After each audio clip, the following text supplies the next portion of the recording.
者呢是我来介绍一下，他呢是来自意大利的著名妇产科医生，目前呢是担任上海交通大学医学院附属仁济医院中欧 Life 宫内疾病诊治中心的中心主任，Bigatti 教授，欢迎 Bigatti 教授。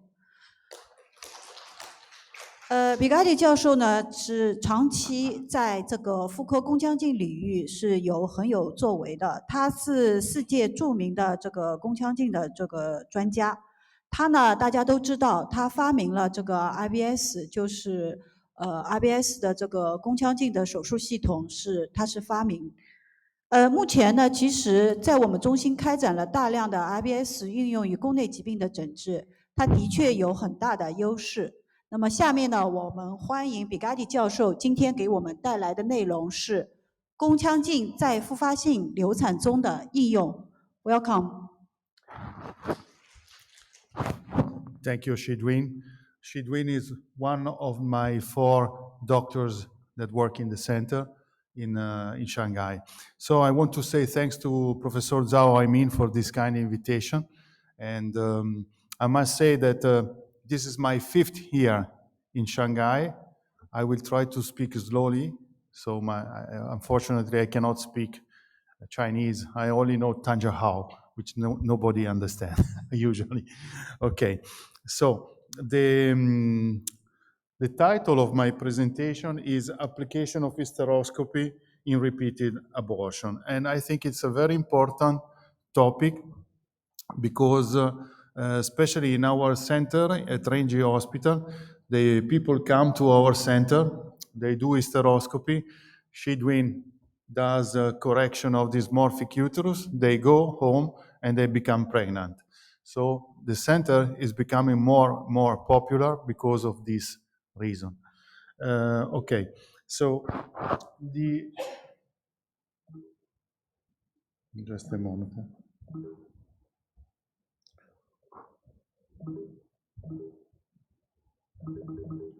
Doesn't work.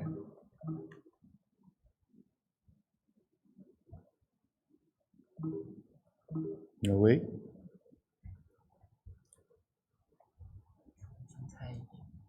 No, just a second. I think it's a problem of my computer. Just a second. No. I have to start again. I ask you 5 seconds because I have to restart the computer. Otherwise, it doesn't work. Just wait 5 minutes. No, because I didn't have the time to check before. So just, it was working 5 minutes ago as usual. Now it doesn't work anymore. Okay.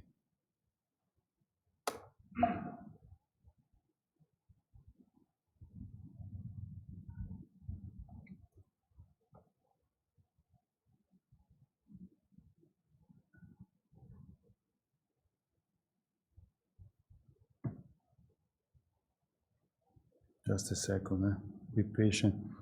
I will not lose a lot of time.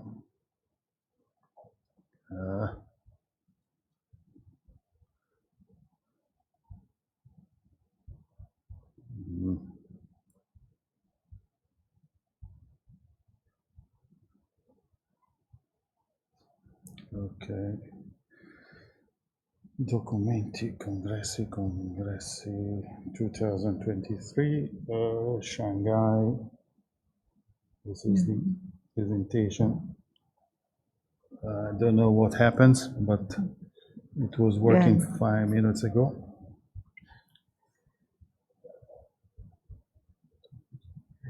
Yeah, okay. No, don't worry. It works. I checked before. Okay, so sorry again. I'm Dr. Bigatti. I'm coming from Milano, Italy. And as I said to you before, I work as a leader of...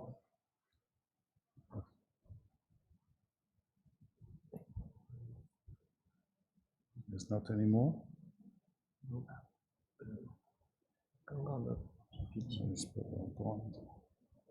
It's complicated. Oh. No?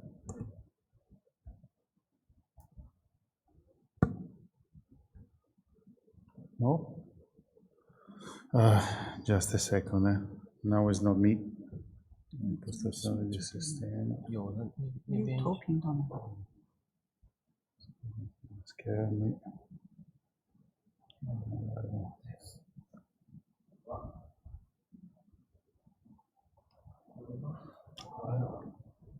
We are trying. Okay. I think now Yeah. we have it. I'm so sorry to give you this trouble.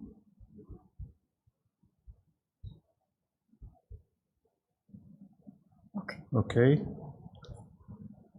So let's go back to the title. Application of hysteroscopy in repeated abortion. So as I said to you before, I'm Dr. Bigatti and I'm the colleague of Professor Zhao Aimin. So all the information you will see in my presentation are included in Renji Hospital guidelines.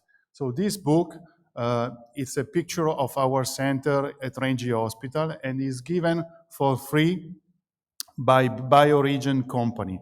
BioRegen is the company who makes the gel to prevent adhesion. So if you want to have a copy of the book, you can ask to this company. There is an English version and a Chinese version. Me, as I said, I'm the director of the SELEC.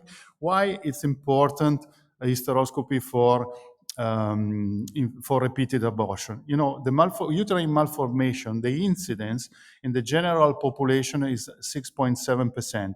Of course, if you speak about recurrent miscarriage, the recurrence rate goes up to 16.7. So on 10 women, 2 have this problem. So the classification of the European Society of Gynecological Endoscopy, it's a recent classification, and it is very important because it states for the first time the definition of a normal uterus and introduce a new class of malformation. So every time you treat a dysmorphic uterus or a septate uterus, but mainly class U1, is because you are treating a new classification of uterine malformation, which is dysmorphic uterus, which can be T-shaped or infantilis. This is the real new thing of this classification, and this is why it's so important. So first of all, you have to define a normal uterus. And you see the definition, which is in my book and which is described by the European Society. Any uterus having a straight or curved interosteal line with an indentation at the fundus, which does not exceed 50% of the uterine wall thickness. And this is very important. You see, this part is less than 50% into the cavity. So this is a normal uterus. Another important thing, when you do hysteroscopy and you reach the internal os of the cavity, if you see the tubal ostia, that means that the cavity is normal. If you don't see the tubal ostia, then you might have a T-shaped like uterus. So you see, this is the important part of this classification. T-shaped uterus is if the correlation between the corpus and the cervix is 2/3 for the uterine corpus and 1/3 for the cervix. So you see the cervix is similar to the corpus, the length. And this is a T-shaped uterus. If you have an infantilis uterus, then the cervix is 2/3 compared to 1/3 of the corpus. You see there is a difference between the two, but in conclusion, they are both a dysmorphic uterus. So it's an anatomical defect. These are not adhesions. Okay, adhesion is a totally different story. Adhesion can be post-surgical, post-infective, but this is the women are born with this uterus. And if you have this uterus, you have a less opportunity to become pregnant naturally. And also, if you treat this, you have more chances in case of repeated miscarriage. You see, if you do the correction of this kind of uterus, the pregnancy rate ranges between 70 to 80% more compared to before. And also the abortion rate, according to these two authors, is between 10 and 20%. So this is very important. If you do the correction of this uterus, you increase the fertility of the patient and you reduce the abortion rate of the patient. So this is why it's very important. So this is what we do in our center. You will see that it's very important when you do this treatment we normally use the shaver and the scissor.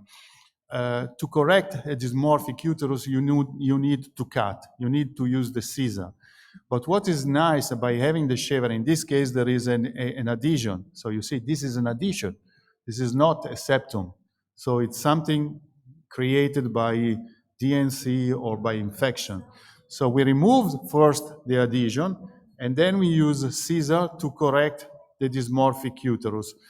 What is important about our technique, which is to cut the fundus here, and then to cut the lateral wall. You see, you cannot see the tubal ostia from the inner cervical os.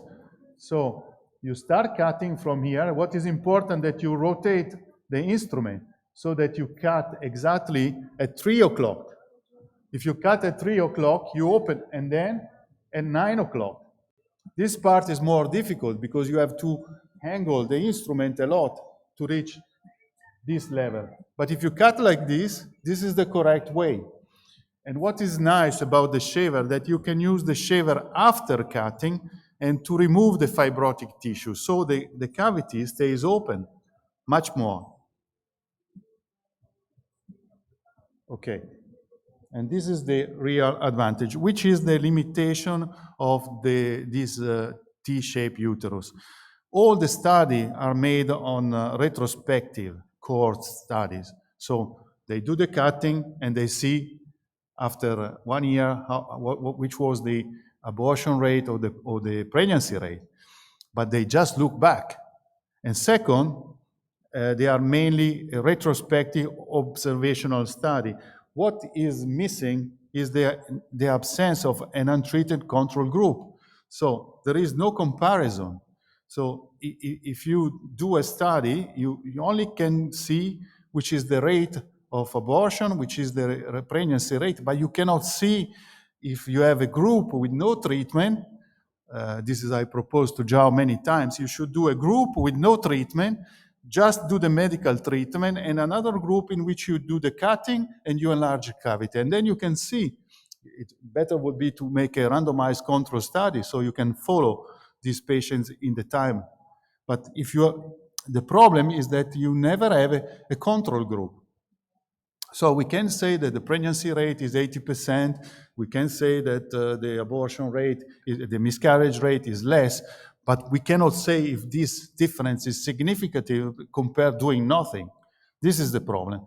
But anyway, we have a sort of feeling that by doing this, we improve the work of Professor Zhao with the medical treatment. So if you do the medical treatment and you enlarge the cavity, then you have a better pregnancy rate. What we don't know, and this is another limitation, what is the reason why, if we enlarge the volume of the cavity, is because we enlarge the volume or because we do the scratching with the shaver at the end of our procedure. So we don't know which is the reason of the fact that by treating dysmorphic uterus, we improve the fertility rate and we decrease the abortion rate. But what we know, that is good to do it. That is why we are doing this. And actually, most of the uterus are T-shaped like. So we do this treatment also if it's not a real T-shaped uterus. And by doing this, we have a better result in terms of fertility. So then you have these are uterine malformation. This is a U2A, is a partial uterus. You see the indentation in this case. It is a little more than 50% of the part inside the uterine cavity, but it does not reach the inner os. So this is why it's a partial septate uterus.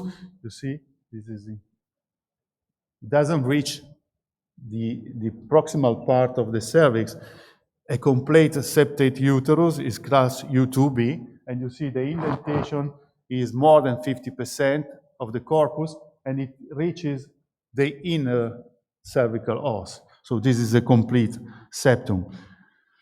What is our strategy? First of all, we always do 3D ultrasound. All the doctors in our center can also do ultrasound.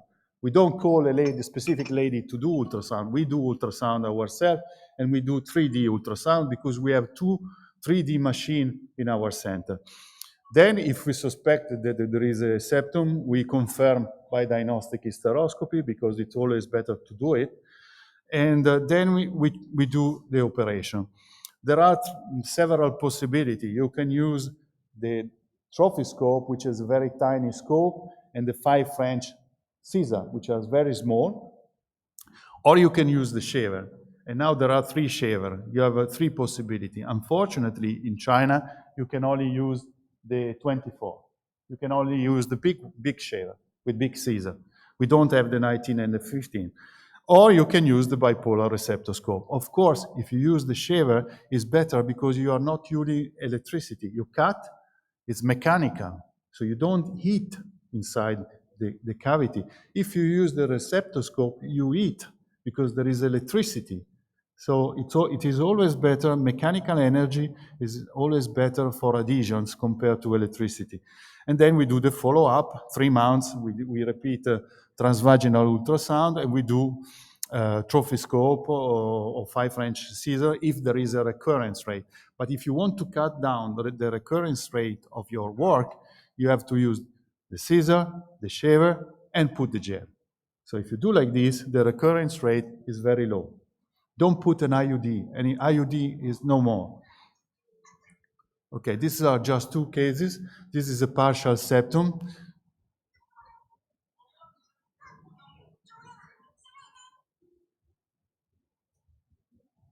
You see the indentation is more than 50%, but does not reach the inner cervical os. So we use the shaver first, because if you use the shaver first, you clean your view. You remove all the hyperplastic endometrium, so it becomes easy when you go and cut. You see the septum? It will become very clean, and then you use the scissor. So like this, the procedure becomes very safe. No electricity. Oh, thank you. No receptoscope, no electricity. And you see, this is very thin. Now you cut. You can use the blunt scissor, or you can use the sharp scissor. Now we will have many sharp scissors in short time, so that Shidwin can cut all this septum.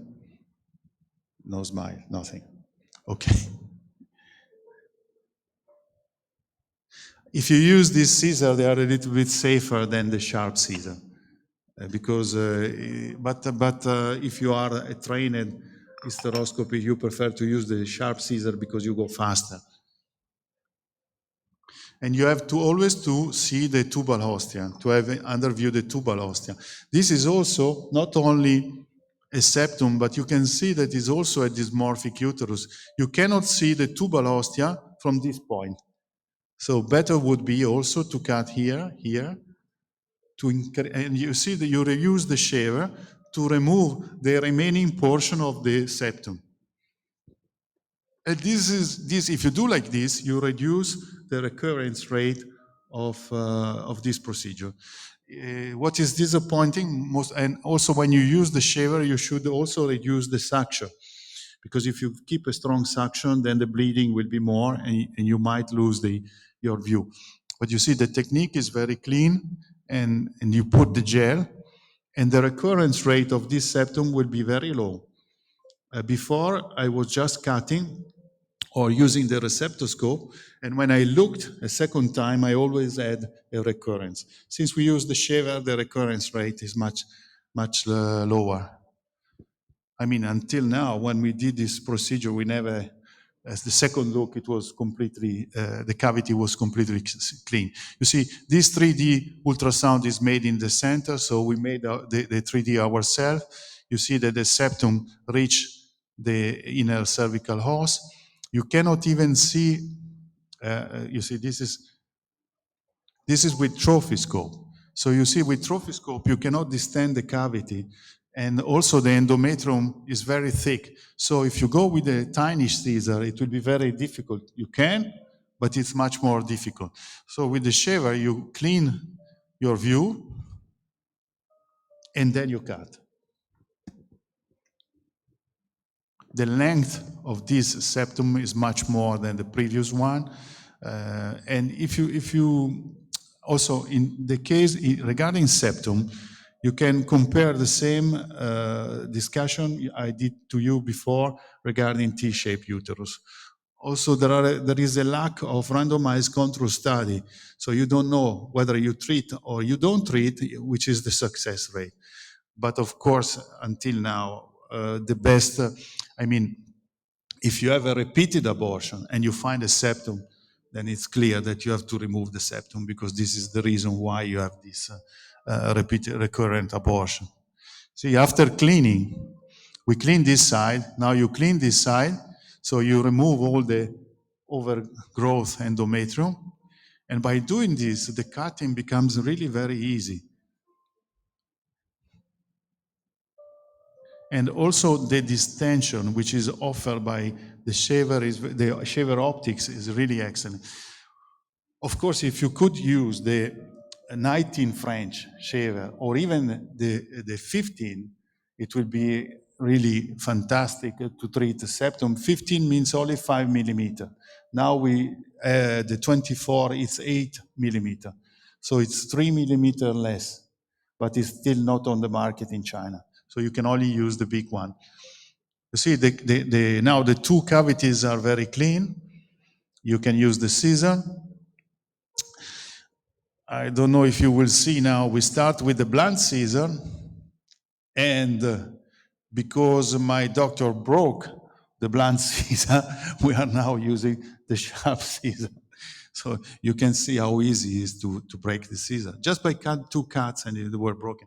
But because we use this instrument for 3 years, for a long time. So we reach the fundus. This part you have to remove, the upper part and the lower part. If you don't remove it, then it reforms. So the best is cut, use the shaver by reducing the suction so the bleeding is less, and then put the gel. If you do like this, it's really the best, I think it's the best treatment that you can offer to your patient. You see, by doing this, you remove the septum. When you remove the fibrosis, you have to reduce also the speed of the shaver. So there are some tricks also about using the shaver. It's not so easy like it looks like. So we came to this technique after many, many attempts. Now it's the best. And then you can use the bipolar. This is actually not always necessary, but if you use the bipolar probe, you coagulate a little bit the vessel, so the bleeding will be less. You see, this is removed. The lower part is removed too. And there is a big difference between the beginning and but also this case, we should try to combine also the treatment of the T-shaped uterus. So to enlarge the volume of the cavity. So it's good treatment for recurrent miscarriage and also for the, this is the second look that we did. You see that there is no indentation in the fundus here. And you can see the two tubular ostia here. Here's the left and the other one is here. But you see there is no septum anymore. So the healing of the endometrium also looks very, very good, very healthy. Okay. So this is the first year at the SELEC. We did about 300 and 700 procedures, and only for resection. So the receptoscope we use it only 4 times. This is the trend. Of course, it's like a V. Here you have the Chinese New Year, so the number of procedures go down. This is the second year that despite the COVID, you see, we go from 3,600 to 3,000 procedures. So, but we had the COVID. And also in this case, the number of resection is very low, only 5 resections. I know this very well because I'm the only one to use the receptoscope in the center. So my doctors, they use the shaver, I take care of the resection.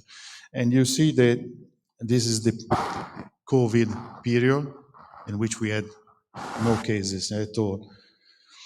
The third year, you see the number of trophy is increased.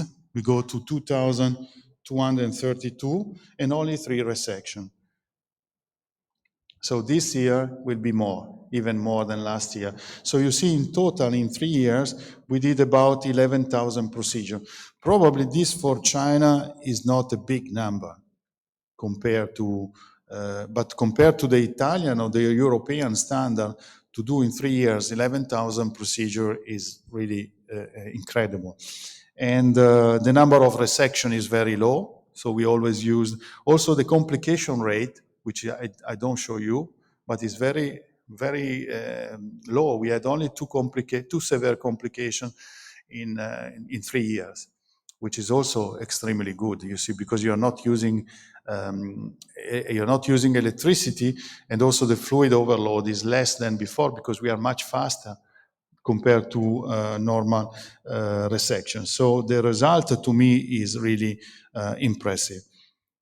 You see, this is the list of shaver procedure since I started using the shaver in 2009 until 2023. And the majority, 80%, are soft tissue, polyps, or hyperplastic tissue. So it means that you have 10 women, 8 can be easily treated with the shaver routinely, and the number of myomas are about 10%. And then you have 10% of other indication. And you see that the number of T-shaped utero-like correction is 5.25%. You see, 5.25. And this is also an increasing procedure that we have in our center. So the number of myomas, the number of polyps is a little bit less because this indication is increasing day after day.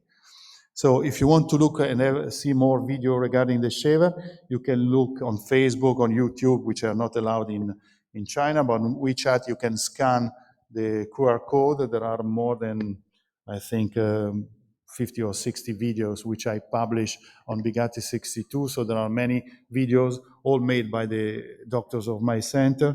Some of them are my videos, and you can look on this WeChat channel. So thank you very much for your attention. 非常感谢 Bigatti 教授的授课。